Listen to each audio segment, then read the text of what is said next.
Bonjour à tous, on commence cette revue de presse en France avec le grand sujet du jour qui fait le tour de la presse européenne, la Super League. Le projet, officialisé dans la nuit de dimanche à lundi, a créé un véritable séisme. Il s'agit d'une ligue fermée de 20 équipes lancée par un regroupement de 12 clubs fondateurs, parmi les plus puissants d'Europe. Mais comme le rappelle l'équipe ce mardi, Paris et le Bayern, les deux derniers finalistes de la Ligue des Champions, n'y figurent pas. Nous sommes les champions, affirme le journal, qui précise qu'il s'oppose aussi à cette Super League. Cela fait également les gros titres du Parisien qui nous explique pourquoi le PSG n'y va pas. A noter que le journal local nous livre en plus une interview d'Anas Lagari, le secrétaire général du projet. Et ce dernier n'y va pas par 4 chemins et affirme que la compétition est prête à démarrer dans 5 mois. Tout ceci fait aussi réagir en Italie où les médias ont également pris parti. Arrêtez-les, demande par exemple la Gazzetta dello Sport, qui évoque même un mur contre les 12 clubs de la Super League. Même son de cloche en couverture de Tuttosport ce mardi, non, peut-on lire en première page du quotidien transalpin. Celui-ci met en avant la politique et le monde du football qui se rebellent contre le projet élitiste des 12 clubs. Pareil pour le Corriere dello Sport qui titre tout de suite dehors en référence au discours d'Alexander Ceferin, le président de l'UEFA. Ce dernier a affirmé que l'instance dirigeante du foot européen était prête à exclure les rebelles et a traité Andrea Agnelli, le président de la Juventus, de menteur. Enfin, le journal italien met en avant une bataille au sein de la Ligue transalpine car la Juve, l'AC Milan et l'Inter, qui font partie du projet de Super League, veulent aussi rester en Serie A.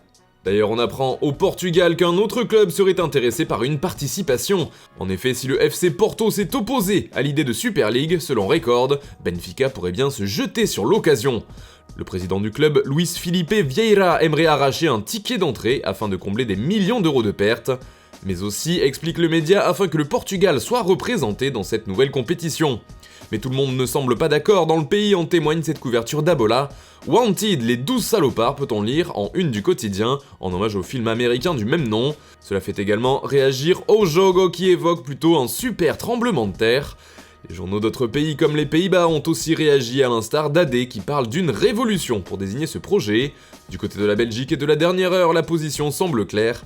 Les 12 traîtres titre le média qui explique que la Super League n'a qu'un seul objectif, faire du fric. Et comme nous allons le voir, le ton n'est pas vraiment différent en Angleterre, mais commençons d'abord par une information concernant le successeur de José Mourinho à Tottenham. Les Spurs auraient déjà un candidat rêvé pour prendre la suite. Il s'agit de Julian Nagelsmann, l'actuel coach du RB Leipzig. Il est présenté comme le favori pour le poste par le Daily Express.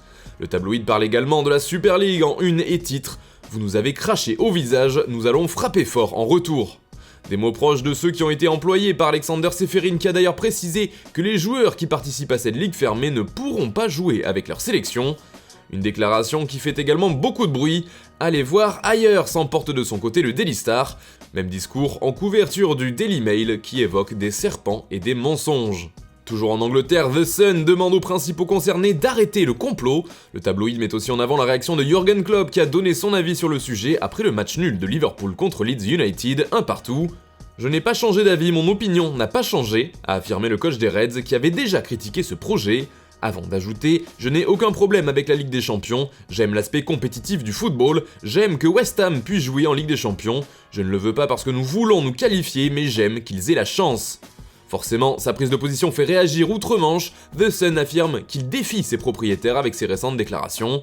C'est aussi ce que choisit de souligner The Times en couverture de ses pages sport. On termine ce tour de la presse par l'Espagne qui elle aussi est en guerre contre le projet de Super League. Le football se brise, résume AS. Le quotidien ibérique met en opposition cette future ligue fermée avec l'UEFA qui a déjà annoncé qu'il y aurait des sanctions. Marca évoque plutôt une clameur contre la Super League, alors que pour Sport, c'est une guerre totale. Le ton n'est pas moins accusateur en couverture de Super Déporté. Grande trahison, placarde le journal local sur sa une. Une trahison qui est symbolisée par Florentino Pérez en image. Le président du Real Madrid sera également à la tête de cette nouvelle compétition, et il a expliqué faire cela pour le football. Il faut s'adapter au temps qui court. Aujourd'hui, le football perd son intérêt, les audiences baissent, les droits TV aussi. Il faut faire quelque chose, a-t-il avoué sur le plateau d'El Chiringuito.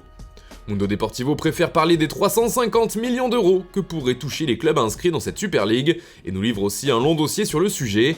Enfin, le mot de la fin sera pour Estadio Deportivo, les riches piquent la balle, titre le Canard espagnol. Voilà, c'est tout pour aujourd'hui, merci de nous avoir suivis et bonne journée à tous. On se retrouve dès demain pour une nouvelle revue de presse sur Foot Mercato.